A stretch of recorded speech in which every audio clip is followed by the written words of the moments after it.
R presenta a María Alejandra Trujillo en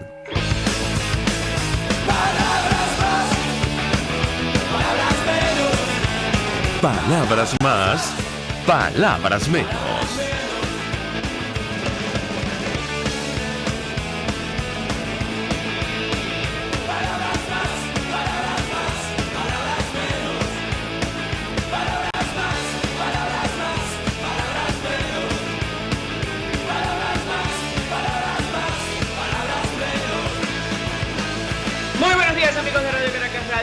Miércoles 15 de enero del año 2020, todo el equipo que trabaja para ustedes a partir de esta hora los saluda.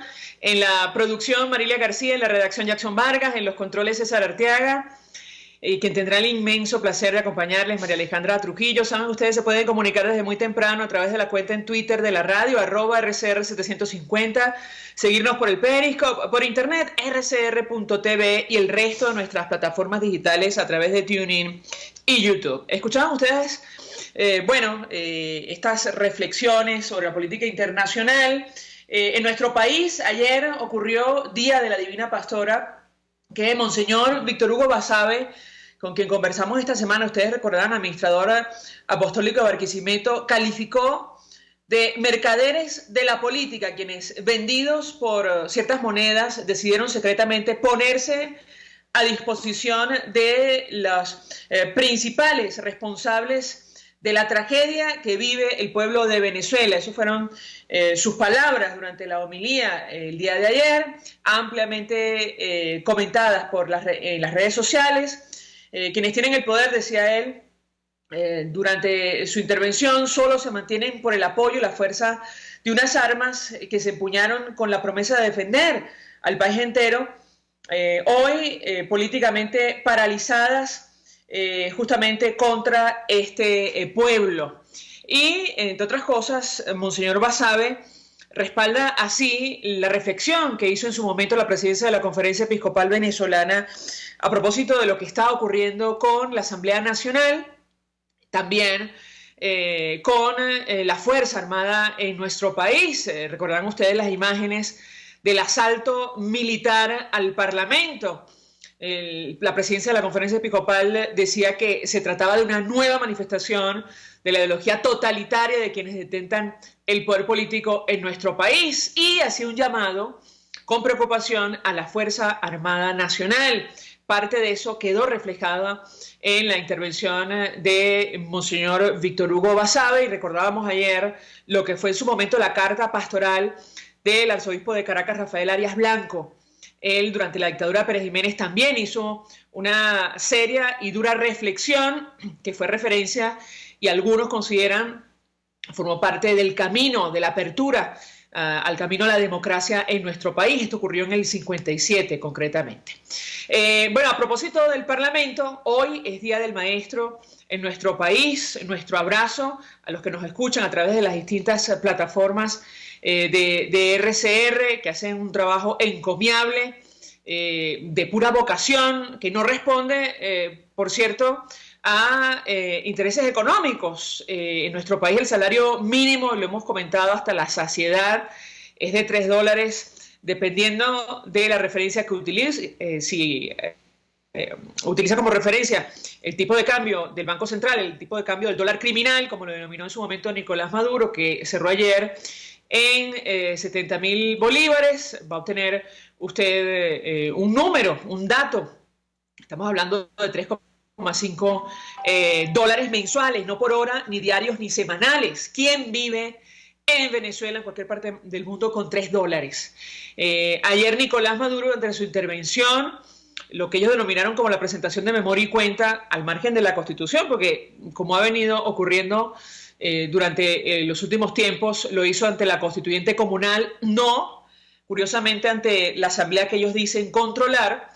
Pero él decía que había protegido al pueblo. Esas fueron sus palabras. Hicimos varios aumentos de salario y cestatique. Bueno, el señor Maduro a lo mejor no ha caído en cuenta, o sencillamente no le interesa, que es lo que pienso en lo personal, que el salario mínimo hoy, luego del último ajuste que se da a conocer, bueno, entre gallos y medianoche, sin ofrecer mayores detalles, llevó el mínimo a $3,5 según tasa oficial. Se aplica el paralelo, es mucho menos, y esto es lo que reciben hoy nuestros viejitos en Venezuela. Con eso tienen que intentar sobrevivir, producto de la política económica que lidera Nicolás Maduro y que defendió ayer con este tipo de argumentos durante, insistimos, lo que ellos denominaron como presentación de memoria y cuenta. Entre otras cosas, él defendía aquello de los bonos y la cantidad de dinero, el uso del petro, y de eso vamos a hablar ampliamente durante la mañana de hoy, bueno, como parte de lo que ellos han puesto en marcha supuestamente para defender al pueblo, y esto lo digo a título personal. Nos acompaña el primer vicepresidente de la Asamblea Nacional, el diputado Juan Pablo Guanipa, en su momento gobernador electo del estado Zulia, quien sufrió golpe de estado porque decidió no juramentarse ante la constituyente comunal, dirigente de Primero Justicia. Gracias por atendernos, buenos días. Buen día, María Alejandra, un placer y bueno, aquí a tu orden. Un gusto conversar con nuestro invitado. Yo le pediría una primera valoración acerca de lo que ha ocurrido en las últimas horas. Esta decisión de Nicolás Maduro de presentar memoria y cuenta ante la constituyente comunal y no ante la Asamblea Nacional o la Junta Directiva que ellos dicen que controlan. ¿Qué puede decirnos? Bueno, primero los asuntos de forma, ¿no? Lamentablemente nosotros estamos sufriendo una dictadura. Eso es una realidad que se constata con los hechos, no es por querer colocarle una etiqueta, es una realidad, además vinculada con el narcotráfico, con el terrorismo, con la guerrilla, con el paramilitarismo, con países que son enemigos totalmente de la democracia, como es el caso de Cuba, Irán, Rusia, entre otros. Eso es una realidad, y esa realidad se convierte en hechos concretos que uno va viviendo día a día. Ahí tienes tú el caso de la Asamblea Nacional, es decir, todo lo que hicieron para impedir que la Asamblea funcionara se remonta a los hechos de Amazonas. En el momento en que fuimos electos, inmediatamente dieron de baja, si lo podemos decir de esa manera, a los diputados de Amazonas, y después todos somos testigos de lo que hicieron con la persecución, con el exilio, con la cárcel, con la extorsión, con la compra de diputados. Todo eso es una realidad.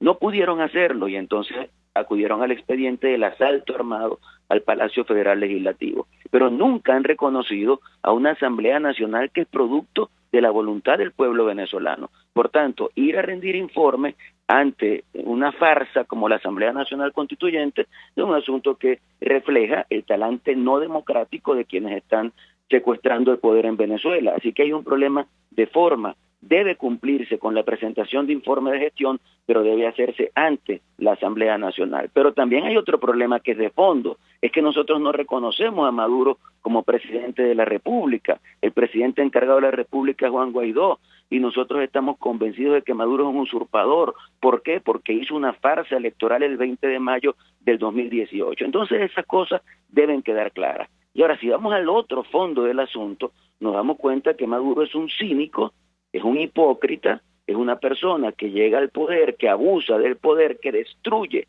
al pueblo venezolano, que somete al pueblo a una situación de tragedia como la que estamos viviendo en todo el país, y ahora incluyendo Caracas, porque lo que hemos vivido en lo que llaman el interior del país, que yo prefiero decir la provincia, es realmente una tragedia, pero esa tragedia pareciera que no hay forma de contenerla, y entonces ya en Caracas tú comienzas a ver algunos hechos que tienen que ver con la provisión de la gasolina, con la escasez del servicio eléctrico, con todo este tipo de cosas que estamos viviendo en el país. Pero ir ahí, a esa farsa de constituyente, a hacer una farsa de discurso, a decirle al país que todo está muy bien, que la economía está muy bien, que la gente está contenta, etcétera, etcétera, eso es una falta de respeto y un acto de cinismo del delincuente de Nicolás Maduro.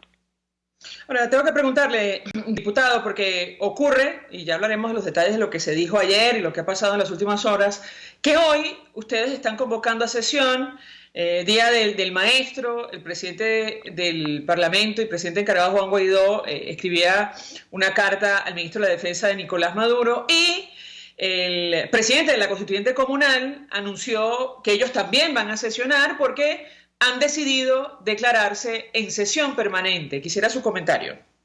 Bueno, la actitud reactiva del señor Cabello y de quienes dirigen esa farsa de constituyente siempre ha estado a la orden del día. Cada vez que nosotros anunciamos una manifestación, por ejemplo, ellos dicen que van a hacer, después de nosotros, evidentemente, anuncian una manifestación el mismo día, a la misma hora, en el mismo sitio. Y pasa esto también con las sesiones de la Asamblea Nacional Constituyente, que siempre la califico como una farsa absolutamente ilegítima. Recuerden ustedes que esa constituyente la hicieron con el único objetivo de contrastar con la Asamblea Nacional. Yo quisiera preguntarme, ¿dónde está la Constitución que después de 2 años de supuestas discusiones debería producir una Asamblea Nacional Constituyente? No existe, y no existe porque ellos no tienen ningún interés. Ellos la Constitución ya la derogaron en los hechos y no les importa crear una nueva Constitución. Saben que no tienen apoyo popular absolutamente para nada. Entonces hacen esa farsa de constituyente con el objetivo de contrastar con la verdadera Asamblea Nacional. ¿Qué tenemos que hacer nosotros? Nosotros vamos a seguir luchando por la integridad, por la institucionalidad del Parlamento venezolano. Y nos estamos convocando hoy, nos vamos a concentrar en un sitio y de allí salimos a la sede del Palacio Federal Legislativo a sesionar como corresponde, porque ese es el espacio natural. Nos impide la Fuerza Armada Nacional sesionar. Nos vamos a un plan B, como lo hicimos el día 5 de enero, porque al final de cuentas la Asamblea Nacional son sus diputados, quienes conforman el quórum son sus diputados, quienes tienen la responsabilidad de cumplir con cada una de las obligaciones que la Constitución establece a la Asamblea Nacional somos los diputados. Entonces nosotros queremos sesionar donde debemos sesionar, que es en el Palacio Federal Legislativo. Pero un impedimento a esa posibilidad constitucional no nos va a impedir funcionar como Asamblea Nacional. Diputado, bueno, da la impresión que esta va a ser la dinámica a partir de este momento y a lo largo del año 2020, ¿correcto? Es posible, pero nosotros tampoco podemos, María Alejandra, concentrarnos únicamente en eso, porque la Asamblea es un instrumento, la Asamblea es una herramienta, la Asamblea no es un fin en sí mismo. Entonces nosotros evidentemente tenemos que cuidar y defender la institucionalidad, pero nuestro leitmotiv no es ese. Nuestro leitmotiv es lograr utilizar la gestión en la Asamblea Nacional para devolverle al pueblo la soberanía popular, para lograr que haya un desenlace a esta crisis política que ha derivado en una profunda crisis económica y social. Esa es nuestra responsabilidad en este momento. A propósito del desenlace a la crisis política, ya Nicolás Maduro hacía referencia a las elecciones de la Asamblea Nacional. Él invitaba a los constituyentes a participar, a postularse. No hubo mucho ánimo. No lo acompañaron con la iniciativa inicialmente, pero él extendió invitación a la Unión Europea y Naciones Unidas para que hagan observación de estas elecciones parlamentarias. Yo le pediría un comentario, porque usted ya ha adelantado opinión, advirtiendo que si no hay condiciones, no hay nuevo Consejo Nacional Electoral, varios partidos de oposición, entiendo el suyo, no van a concurrir. ¿Qué puede decirnos? Mira, esa actitud del señor Maduro lo que refleja es cobardía. Son profundamente cobardes. Le tienen miedo a la opinión del pueblo, le tienen miedo a la voluntad del pueblo, le tienen miedo a un proceso electoral abierto, limpio, transparente, donde la gente se manifieste y diga cuáles son sus puntos de vista. Nunca podemos olvidar aquel Maduro que después de las elecciones de la Asamblea Nacional, en un acto público y en cadenas de radio y televisión, dijo que ellos jamás se podían presentar nuevamente a un proceso electoral si no tenían la certeza de que lo iban a ganar. ¿Qué es eso? ¿Qué actitud democrática es esa? ¿Cómo puedes pensar tú que un juego puede estar cantado y que tú vas a un proceso electoral y que solo aceptas un resultado que te favorezca? Eso no tiene ningún sentido, pero eso refleja que nosotros estamos en manos de un sinvergüenza que no tiene talante democrático, que no le interesa, que lo que ha hecho es engordar. Ayer lo veía caminando y no podía ni caminar definitivamente. Es impresionante cómo Maduro ha hecho para incrementar su peso y destruir la vida de los venezolanos. Entonces, nosotros evidentemente que siempre queremos ir a un proceso electoral. Para nosotros es importantísimo participar en procesos electorales, pero eso sería en situaciones normales, en situaciones de realización democrática, y eso no es lo que estamos viendo en el momento en Venezuela. En Venezuela tenemos una situación muy lamentable, con un grupo de personas que han secuestrado al país. No solo han secuestrado el poder, han secuestrado al país. Aquí no hay una lucha de un gobierno y una oposición, aquí no hay polarización, aquí hay la actitud de un grupo de delincuentes secuestrando a un país y ese país resistiendo, y eso es lo que tenemos que continuar haciendo. Fíjate que nosotros, María Alejandra, discúlpame que me extienda, pero nosotros hemos sido tan propensos a resolver los problemas del país por la vía de la negociación, por la vía pacífica, por la vía electoral, que bueno, que hemos participado en sendos procesos de negociación y que mucha gente ha criticado eso, pero que hemos tratado de agotar esa vía absolutamente pacífica. Y fuimos a Dominicana, y fuimos a Barbados, y fuimos a Oslo, y nada, no hay forma porque no quieren, no tienen ningún interés en que sea la gente la que se manifieste.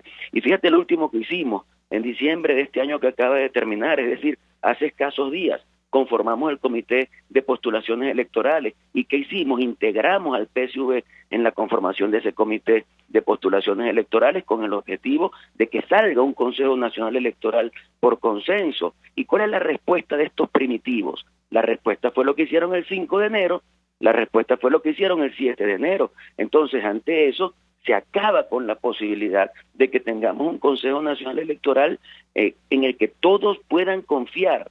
Y si tú no logras eso, tú no vas a tener un proceso electoral limpio y no vas a tener la motivación de la gente a participar, porque la gente tampoco es estúpida, la gente no va a ir a una farsa electoral, por eso no fue el 20 de mayo y por eso no está dispuesta, a menos que sea respetando las mínimas condiciones para que el voto sea efectivo. Ahora, ¿a qué se refería entonces el exgobernador Capriles, dirigente de Primero Justicia, con aquello de que hay que barajar la partida el día de ayer? Él decía, si hacemos lo mismo, el resultado será el mismo. La interpretación es que aparentemente él estaría ganado a participar en los comicios parlamentarios. No lo digo textualmente, pero digamos una discusión que se ha abierto en redes sociales. Quisiera su reacción a declaraciones de esta naturaleza. De hecho, aseguraba, la decisión no es de 4 o 5 personas, es de un colectivo. ¿Qué opina usted, diputado? Mira, todos estamos dispuestos a participar en un proceso electoral limpio, abierto, transparente, con un nuevo Consejo Nacional Electoral en el que todo el mundo tenga confianza y que pueda respetarse el derecho de los millones de venezolanos que están fuera del país a ejercer su voto, que se pueda respetar el derecho de los millones de jóvenes a quienes no se les ha permitido inscribir en el registro electoral a que se inscriban, que se pueda revisar el registro electoral, que se revise el rol de la Fuerza Armada. Todos estamos de acuerdo en eso, y Capriles también, y lo hemos conversado, y evidentemente hay una inclinación a participar en un proceso, pero en un proceso como ese, porque si esta dictadura te cierra las puertas completamente y quiere hacer una pantomima de proceso electoral, ¿qué va a pasar? Que va a seguir deslegitimándose y va a seguir incrementando la crisis del país, va a seguir incrementando la situación de desesperación, de exasperación que hay en el pueblo venezolano, y van a terminar saliendo del poder. Créemelo, María Alejandra, van a terminar saliendo del poder. Lo que no podemos hacer nosotros es, por el hecho de que algunos dicen, no podemos entregar la Asamblea Nacional. Un momento, una elección de Asamblea Nacional no resuelve el problema del país. El problema del país lo resuelve una elección presidencial. Y podemos ir simultáneamente a elección presidencial y elección de la Asamblea Nacional, pero cubriendo los extremos, cubriendo las formalidades, logrando que haya un verdadero proceso electoral. Entonces, en eso estamos todos de acuerdo. Todos queremos ir a un proceso electoral, pero en condiciones que permitan que ese proceso refleje lo que la gente piensa y que no sea una pantomima para que se mantenga en el poder un grupo de gente que está repudiada por la población venezolana. Usted dice, van a terminar saliendo. Yo le preguntaré, diputado, ¿cómo? Van a terminar saliendo, porque la crisis que están generando es insostenible. Y esa crisis va a reventar, y por eso nosotros quisiéramos que fuera por una vía absolutamente pacífica y democrática, que sea a través de un proceso electoral. Pero tú sabes que hay distintas opciones y que los pueblos van llegando a un momento en el que se pasa un límite, y ese límite va a hacer que haya una explosión en el país que permita que se configure un cambio en la política venezolana y un cambio en la gestión del poder. Es decir, no hay forma, María Alejandra, que nosotros podamos decir en cualquiera de estos días que ya todo está consumado, que Maduro se queda en la presidencia que usurpa, que tenemos que conformarnos, que bueno, que no lo logramos. Eso no existe, no existe. Nosotros tenemos todo para seguir luchando hasta lograr que se produzca ese cambio político en Venezuela. Ahora, diputado, da la impresión que el chavismo efectivamente no tiene interés de dejar ningún espacio a la disidencia, producto del proyecto totalitario del que habla la Conferencia Episcopal en nuestro país.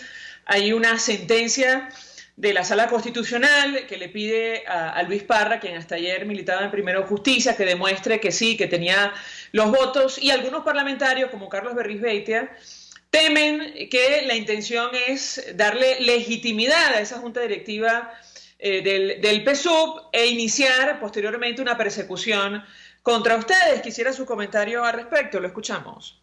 Mira, yo no temo nada de eso. ¿Sabes por qué? Porque un ente tan ilegítimo como esa farsa del Tribunal Supremo de Justicia no puede legitimar a nadie. Tan sencillo como eso. Nosotros hemos desconocido a ese Tribunal Supremo de Justicia. Nosotros sabemos cómo se eligió. Recuerda, ganamos las elecciones de la Asamblea Nacional, logramos 2/3 partes de los diputados, y ese mismo mes de diciembre, en un proceso express, designaron a la mayoría de los magistrados de ese Tribunal Supremo de Justicia sin contar con ninguno de los extremos exigidos por la Constitución. Yo quisiera saber dónde está la honorabilidad, como dice la Constitución, de esos magistrados. No existe. Entonces yo no puedo estar pendiente de una decisión, de una farsa de Tribunal Supremo de Justicia. No me interesa. Ellos no existen para mí, y no existen para la mayoría del pueblo venezolano, y no existen para la comunidad internacional. Entonces, ¿qué van a hacer? Hay gente que me dice, bueno, pero cuidado, no vaya a ser que lo reconozcan a ustedes. Pero bueno, hermano, ¿en qué país estás viviendo? ¿No te das cuenta cómo actúan? ¿No te das cuenta que su actitud es esa actitud hegemónica y totalitaria de controlar todo sin tener absolutamente ningún apoyo popular?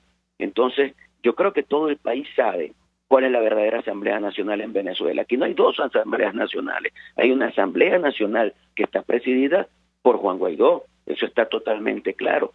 Que hubo un grupo de diputados que decidieron recibir dinero de la dictadura para hacer una alianza. Bueno, saquemos la cuenta, son 10 diputados principales, 7 diputados suplentes. Suponte que esos suplentes se pueden incorporar todos, suman 17. Súmale a 17, 51 diputados, porque la fracción del PSUV ha perdido diputados porque han asumido cargos públicos. O súmale los 55, pues, con los que fueron electos. 55 más 17 nunca llega a 82, que es lo básico, 82, 84, que es lo básico para poder hacer el quórum. ¿Por qué crees tú que ni siquiera han presentado una lista de los supuestos diputados que votaron por ellos? Porque no existe.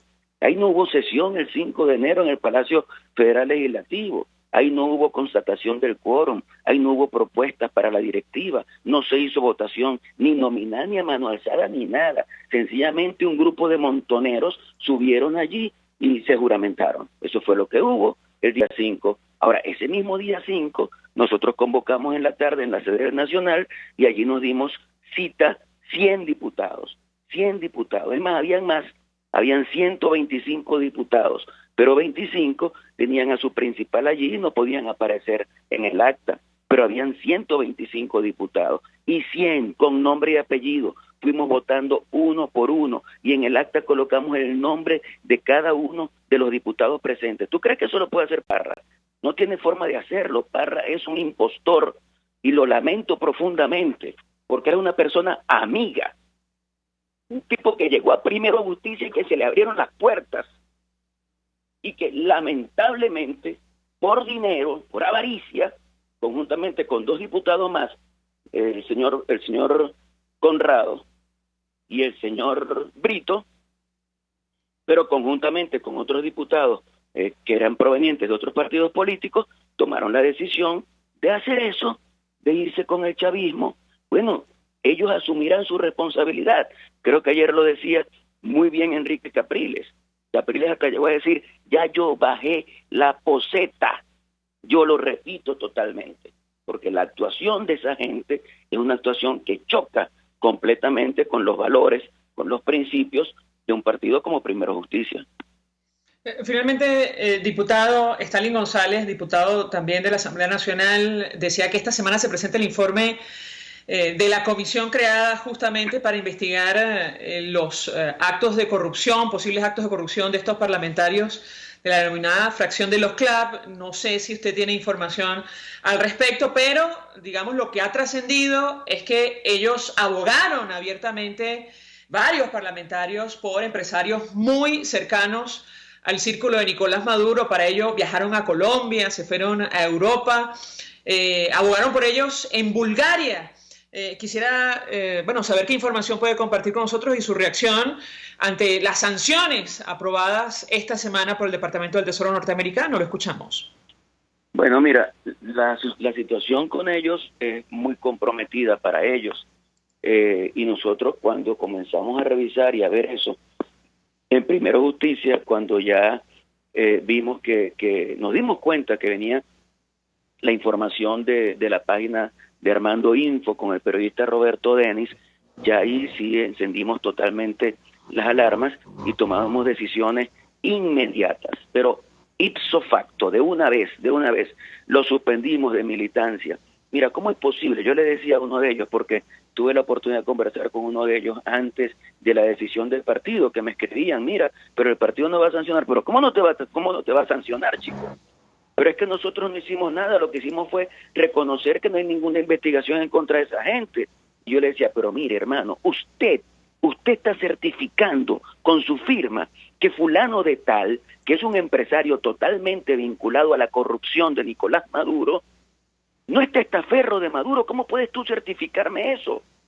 Es decir, ¿cómo puedes tú llegar a esa conclusión? Tiene que ser que te dieron dinero, hermano. No puede haber otra forma, porque tú no puedes certificar eso. O sea, no, porque en el acta constitutiva no aparece el nombre, pero por Dios, tú no te chupas el dedo. Tú sabes que nunca van a colocar el nombre de ese señor en un acta constitutiva, pero sabes que este testaferro de Nicolás. ¿Por qué lo niegas? ¿Por qué tratas de salvarlo? ¿Por qué haces un documento y ese documento le da la vuelta al mundo recorriendo distintas instancias para salvar el honor que esos tipos perdieron porque jugaron hasta con la comida del pueblo venezolano?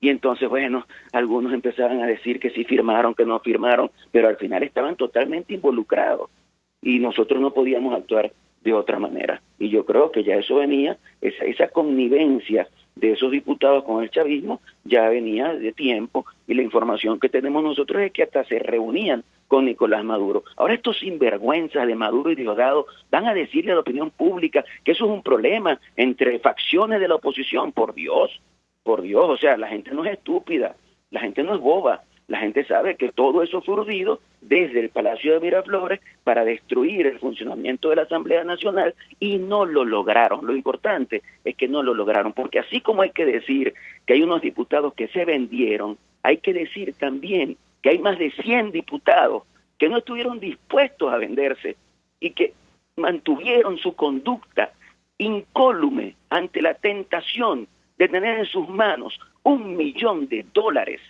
Yo creo que eso hay que reconocerlo. Fíjate que ayer el obispo de San Felipe, que también es administrador apostólico de Lara, ¿no? de Barquisimeto, en un discurso memorable hablaba de eso.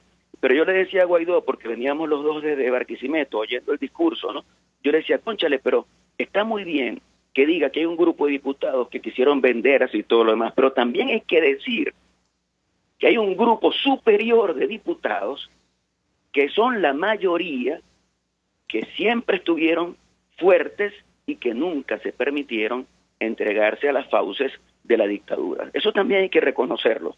Y yo creo que los que cometieron el error evidentemente están bien sancionados, no solamente por la administración de los Estados Unidos, sino por quien los sancione, porque destruyeron la voluntad del pueblo que a ellos los eligió. Son triple traidores, traidores a sus estados, traidores a sus partidos y traidores a la patria. Así que merecen todas las sanciones, las judiciales cuando haya justicia en Venezuela, y las sanciones morales, que esas sí no, pareciera que son las más duras, sin duda alguna. Diputado Juan Pablo Guanipa, gracias por atendernos, acompañarnos. Primero vicepresidente de la Asamblea Nacional, dirigente de Primero Justicia, gobernador electo en su momento del Estado Zulia, quien sufrió golpe de Estado porque decidió no juramentarse ante la Constituyente Comunal, expresando opinión y análisis acerca de lo que ha ocurrido en las últimas horas y lo que se espera que pase hoy en el Palacio Federal Legislativo, en la sede de la Asamblea Nacional. Vamos a la pausa, de regreso venimos con más. Usted escucha Palabras Más, Palabras Menos en RCR 750 AM. Puedes seguirnos en nuestras redes sociales. En Twitter, @RCR750, la radio que se ve. Mensaje del ingeniero Kenick Navarro, presidente del FOMPRES CIB. Apreciado colega ingeniero, arquitecto y afín, el Fondo de Previsión Social del Colegio de Ingenieros de Venezuela, FOMPRES CIB, diseñó para la protección de tu salud el Sistema Integral de Previsión Social. El mismo tiene a tu disposición beneficios de la solvencia, asistencia primaria de salud, el plan de salud con coberturas de acceso VIP, todos estos planes pensando en la protección de tu familia. Para mayor información visita fomprescib.net.be. Colegio de Ingenieros de Venezuela, construyendo futuro. Bueno Restaurante ofrece el más variado y extenso menú gastronómico para los comensales más exigentes. Si lo que deseas comer no está en su menú, sus maestros del arte culinario te lo elaboran como tú deseas. Acércate y calma tu antojo. En la 6ª Avenida de Altamira, entre 3ª y 5ª Transversal, está Bueno Restaurante, único y especial. La doctora Alba Fernández, especialista en estética facial y corporal, con novedosos tratamientos. Instagram, @doctora Alba Fernández, 0426-182-5964. Di que lo escuchaste por RCR 750 y la consulta es gratis. Y realza tu belleza. RCR 750 AM. Porque lo bueno une.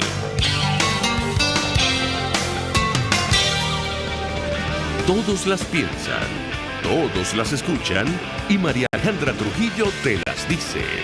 Palabras más, palabras menos. Continuamos, amigos, palabras más, palabras menos, y comentábamos con nuestro invitado anterior lo ocurrido ayer en la sede del Palacio Federal Legislativo ante la Constituyente Comunal. Se presentó memoria y cuenta de la gestión durante 2019, esto ubicándonos al margen de la Constitución. Según la Carta Magna, es un acto que debe realizar el presidente electo ante la Asamblea Nacional, el Parlamento.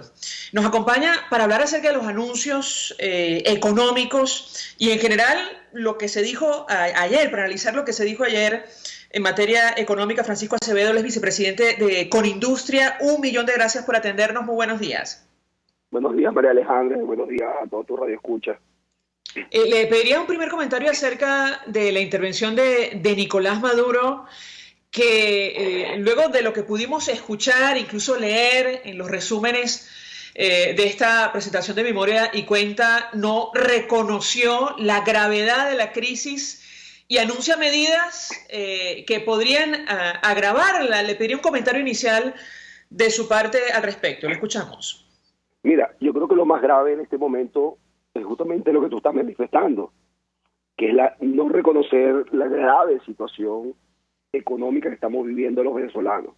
¿Verdad? Que yo siento que es una falta de respeto al país y al venezolano, el no reconocer la grave crisis que estamos atravesando, una hiperinflación que ya va para 2 años y que no para, un dólar que ya está por encima de los 70.000 bolívares, y hace no menos de 2 años hicimos una reconversión monetaria y estaba en niveles de ya inmanejables, por decir en porcentajes inferiores. El no reconocimiento de esta crisis y la no toma de las medidas correctas y un cambio en la política económica, para mí es algo sumamente grave que estamos sufriendo todos los industriales venezolanos, pero sobre todo todos los venezolanos que vivimos en este país y que día a día salimos a trabajar. Tengo que preguntarle, porque dentro de la, digamos, lista de medidas, la batería de medidas que anunció Nicolás Maduro, hay una que nos da la impresión se ubica una vez más al margen de la Constitución, y es esto de legalizar el uso del petro, una moneda electrónica, inicialmente un criptoactivo, luego unidad de cuenta y ahora moneda de uso común para el pago de varias transacciones en nuestro país, incluyendo la tasa de los servicios públicos que están bajo la administración del Estado. Quisiera un comentario de su parte al respecto, pero en el caso concreto de los comerciantes y el bono que se entregó en diciembre, decía Cipriana Ramos de Consecomercio, expresidenta de Consecomercio, que varios locales quedaron en una situación muy comprometida ante la suspensión del sistema de biopago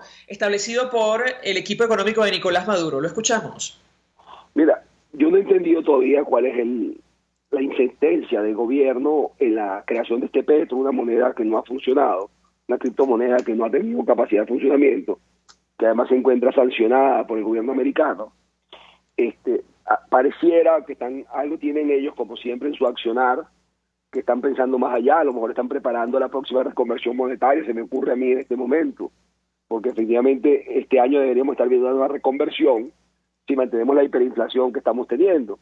Pero efectivamente, en diciembre, con el pago de este medio petro de aguinaldo, el comercio no recibió su flujo de caja, los descapitalizaron, vimos locales que ponían ya mensajes donde no aceptan el petro, y efectivamente todas estas cosas va a hacer que el poco movimiento económico que estábamos teniendo a final de año pues empiece nuevamente a paralizarse y empecemos nuevamente a ver mayor caída en la economía, mayor caída en el consumo y sobre todo freno en la inversión privada, que fue lo que movió un poco la economía en el último trimestre del año pasado. El inversor privado es muy claro que si no hay reglas claras, no hay inversión. Y estos cambios radicales e impositivos a la fuerza generan desconfianza y esa desconfianza reduce la inversión y eso va a aumentar pues la escasez de productos y podemos volver a la Venezuela que nadie quiere volver de hace año y medio o 2 años.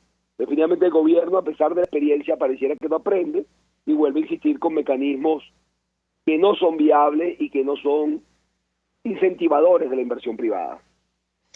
Incluso existe muchísima confusión acerca de cuál es el valor del petro. Aparentemente hay varias tasas, depende de la fuente que usted consulte, y a partir de este año entendemos tiene que figurar en los libros contables. ¿Cómo han decidido ustedes, el sector industrial, resolver esta situación?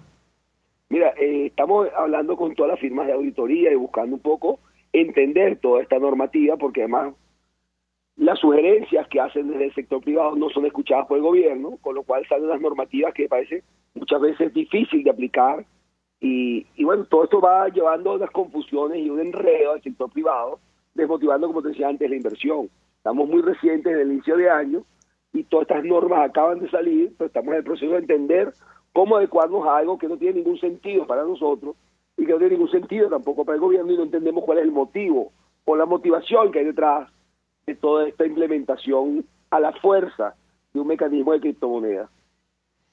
Sobre el crecimiento económico, decía Nicolás Maduro que él se comprometía a retomar el camino del crecimiento de la productividad en nuestro país. Yo le preguntaría un comentario al respecto. Una nación donde el salario mínimo es de $3 mensuales. ¿Qué puede decirnos? Mira, el presidente Maduro o el señor Maduro se ha encargado de decir desde hace 7 años, 8 años, que este año es el año del crecimiento económico y que este año es el cambio económico.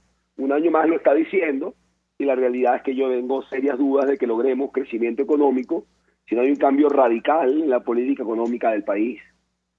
Es imposible lograr un crecimiento económico si no tenemos inversión de manera importante, si no tenemos fuentes de financiamiento. Para darte un ejemplo, la banca hoy en día no tiene capacidad de financiar, toda la banca en su conjunto, la construcción de un centro comercial. Toda la banca venezolana es menor que una agencia bancaria en España. Pues con este tipo de sistema bancario, con este mercado de valores que no te permite emisiones significativas, con esta falta de confianza, ¿cómo vamos a lograr crecimiento económico? Yo creo que va a ser la misma fórmula de los años anteriores.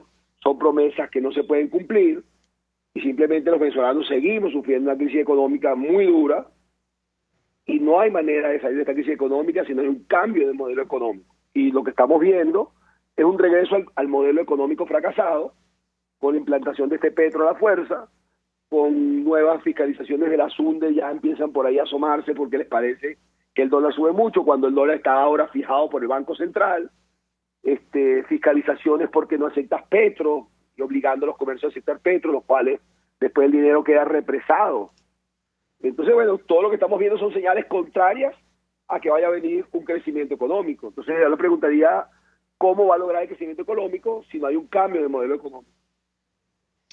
Finalmente, ¿cómo cierra el sector que usted representa en 2019? Conversamos en varias oportunidades con representantes de Conindustria y de las 12.000 industrias que había en nuestro país para 1998, cuando llega al poder el expresidente Chávez. El año pasado me parece que quedaban 2.000. ¿Cuál es la situación del sector que usted representa?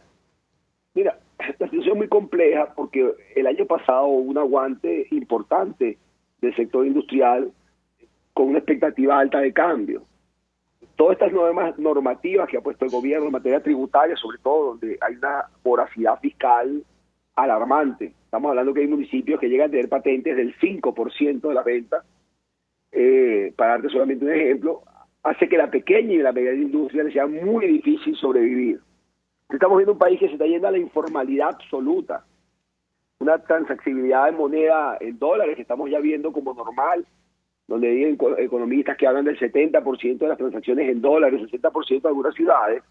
Toda esta informalidad pues debilita al industrial formal, al que tiene que pagar impuestos, al que tiene una patente, al que tiene una cantidad de cosas.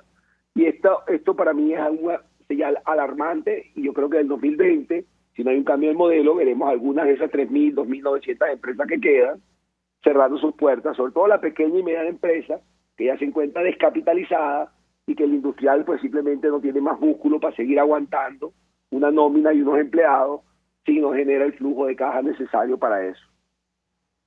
Gracias, Francisco Acevedo, por atendernos, acompañarnos la mañana de hoy, vicepresidente de Conindustria, expresando opinión, análisis acerca de las cifras que se presentaron ayer en este acto que denominaron desde el PSUV como presentación de memoria y cuenta ante la constituyente comunal. Vamos a la pausa, a regreso venimos con más. Estás escuchando Palabras Más, Palabras Menos, por RCR 750 AM. Puedes seguir nuestra programación a través de rcr.tv, la radio que se ve. Mensaje del ingeniero José Peraza, tesorero del FOMPRES CIB. Estimado colega ingeniero, arquitecto y profesional afín, el Colegio de Ingenieros de Venezuela y el Fondo de Previsión Social, preocupado por la salud de tu familia, ha diseñado un sistema de salud integral que coloca a tu disposición y que contiene asistencia primaria de salud, ambulancia, hospitalización, cirugía, oftalmología, dermatología, fisioterapia, psicología, odontología, farmacia y funerario. Para mayor información, visítanos a nuestros portales cib.net.be, fomprecib.net.be, Colegio de Ingenieros de Venezuela, construyendo futuro. El que sabe de sabor sabe de saber que Del Corso es la clásica pastelería italiana de Caracas. Qué ricos sus dulces típicos tradicionales como los auténticos cannoli, la sfogliatella o la cola de langosta no tienen comparación. La pasta seca de almendras y chocolate o su gran variedad de tortas, cumpleaños, bodas, bautizos o comuniones, reuniones familiares o eventos corporativos. Teléfonos 0212-941-1971. Pastelería Del Corso, la pastelería italiana por tradición y excelencia. Pluralidad contigo. Respeto contigo. Responsabilidad contigo. Libertad contigo. Estamos contigo y punto. De lunes a viernes a la 1 de la tarde. Contigo. Solo por RCR 750 AM. Porque lo bueno une. RCR 750 AM, porque lo bueno une. Información, opinión, contraste. María Alejandra Trujillo está en Palabras Más, Palabras Menos. Continuamos, amigos, palabras más, palabras menos, y a propósito de los anuncios hechos el día de ayer, recordamos lo que establece nuestra Constitución. Sabemos que desde hace muchísimo tiempo no se cumple, pero es la hoja de ruta que aprobaron los venezolanos en el 99 y fue ratificada en el 2006 cuando el expresidente Chávez intentó reformarla. Allí está claro que la unidad monetaria de la República de Venezuela es el bolívar. Eso cambió a partir del día de ayer con esto del uso del petro para distintas transacciones en Venezuela, que no es un criptoactivo, que no responde a las características de un criptoactivo, es una especie de moneda electrónica. Inicialmente quiso ser un criptoactivo, fue unidad de cuenta y ahora no sabemos exactamente qué es. Para tratar de entender los anuncios que se hicieron ayer, saludamos al economista, profesor universitario Luis Oliveros. Como siempre, gracias por atendernos. Buenos días. Hola, Alejandra, buenos días. Una valoración inicial acerca de esta decisión del equipo de Maduro de obligar a los ciudadanos, incluso acreedores, a utilizar esto del petro, que nadie sabe cómo se calcula ni exactamente qué es. ¿Qué puede decirnos? Bueno, mira, yo creo que somos varios los que tenemos dudas con respecto a qué es el petro, ¿no? Lo que estamos seguros que no es una criptomoneda. El petro pareciera que es como el comodín que tiene el gobierno, utilizando el gobierno de Maduro, para ver cómo le sale algún experimento económico. Ayer los anuncios económicos, que si se pueden llamar anuncios económicos, es más que todo orientado al uso del petro. Todos los servicios, que si pasaporte, impuestos, ese tipo de cosas, van a pagarse o hay una obligación de pagarse en petro. Sin embargo, ya esto lo habíamos oído después de palabras de Maduro. Sin embargo, cuando empiezas a analizar cómo vamos a hacer, por lo menos los que no tenemos acceso al petro, porque no somos empleados públicos, no tenemos una pensión que nos depositen parte de ella en petro, todavía no está claro cómo vamos a adquirir petro, en dónde se va a adquirir petro, en dónde vamos a tener esos petros. Y en segundo lugar, mira, él habló de exportaciones que se van a pagar con petro. Oye, si yo tengo dudas con respecto a cómo voy a adquirir petro aquí en Venezuela, una persona que está afuera tiene más dudas aún, tomando en cuenta además que el petro está sancionado. O sea, si tú compras petro en Estados Unidos puede sancionarte. Entonces también a eso le sumas una complejidad adicional, tomando en cuenta que el petro, como bien tú dijiste, empezó como criptomoneda. No sabemos exactamente qué es, pero supuestamente el respaldo que tiene es tenerle confianza a un gobierno que está en default y está sancionado. Entonces, en definitiva, pareciera que los anuncios económicos, insisto, sí que se le puede llamar anuncios económicos, lo que hacen es enredar aún más la situación que ya es bastante complicada. Además, sobre el tipo de cambio del petro, yo le pediría un comentario al respecto. Ayer citábamos un tuit que publicaba nuestro invitado advirtiendo, esto del white paper, efectivamente, cuando era criptoactivo, originalmente, que hablaba de un número finito de petro. Aparentemente ya esto no es así.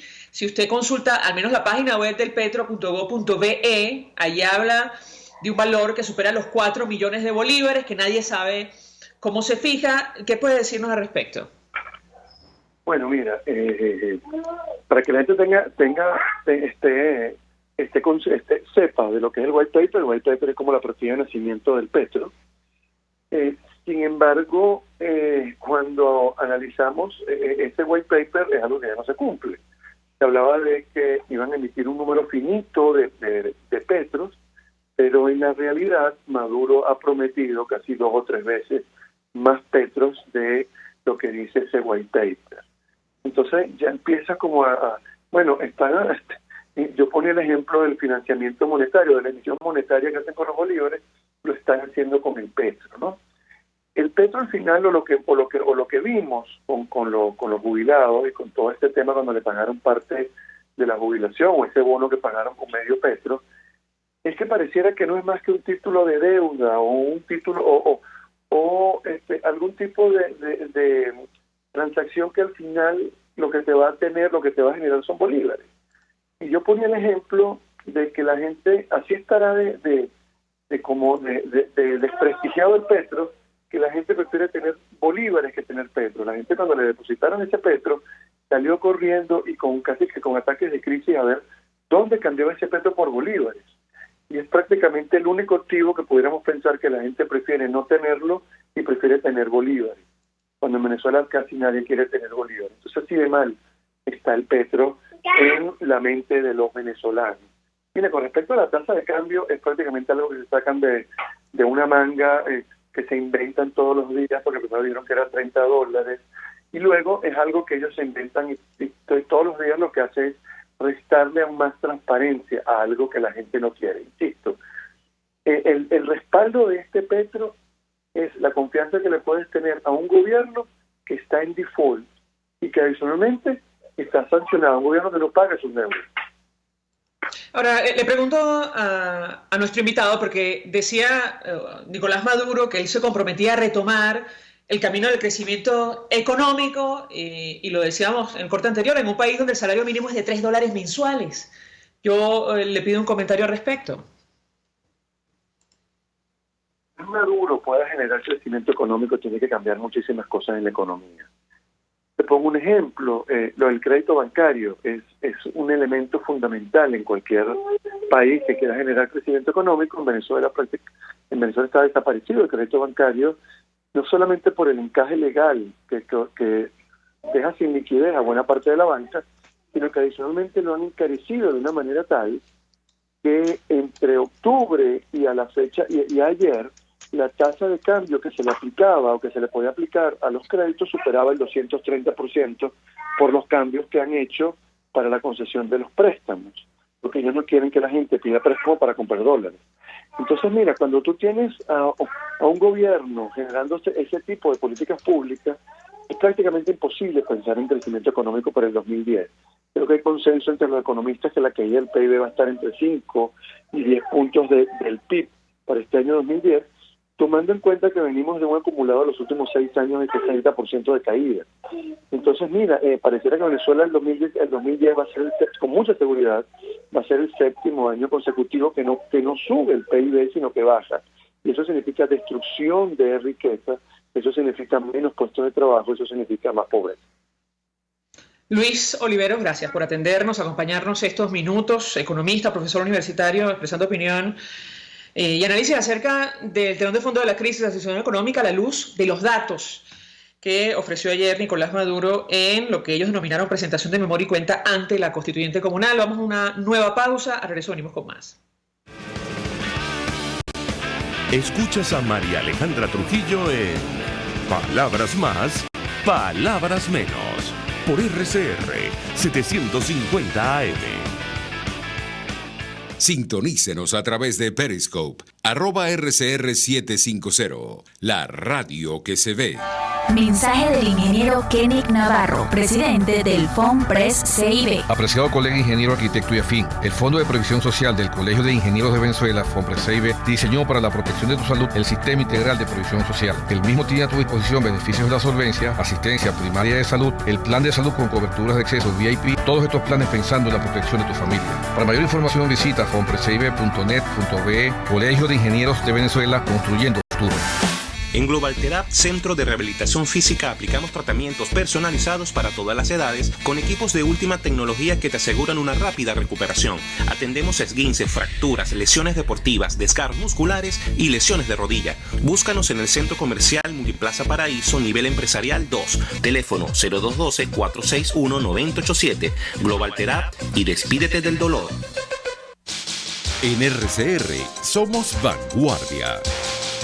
Toda la programación de tu RCR también la puedes seguir a través de la internet. Audio y video en tiempo real. Noticias y mucho más. No te pierdas ni un segundo de nuestra programación. No hay excusa ni cadena que valga para que dejes de escucharnos. Ingresa a rcr.tv, la radio que se ve. Se dicen, se ocultan, se piensan, se descubren. Palabras más, palabras menos. Con María Alejandra Trujillo.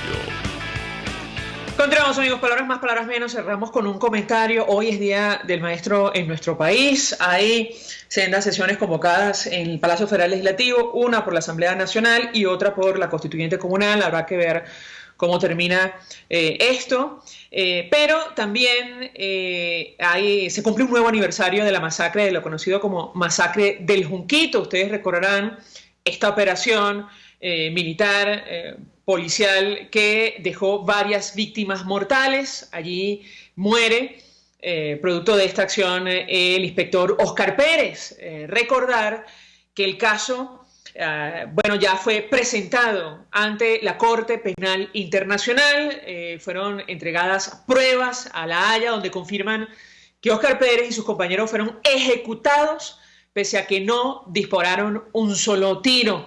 Conversamos en este espacio, ustedes recordarán, con diputados en el exilio que llevaron estos documentos a la Corte Penal Internacional, más de 400 fotografías inéditas de la ejecución de este policía rebelde y de 6 integrantes del grupo en el Junquito. Habrá que ver si en algún momento, ojalá que sí, haya justicia en torno a este caso, como tantos que han ocurrido en nuestro país. Nos despedimos y lo hacemos a nombre de Jaime Estares en la Dirección General de la Estación, en la gerencia de producción Willy Charcaya, en la producción Marilia García, en la redacción Jackson Vargas, en los controles César Arteaga, quien tuvo el inmenso placer de acompañarles, María Alejandra Trujillo. El Fondo de Previsión Social del Colegio de Ingenieros de Venezuela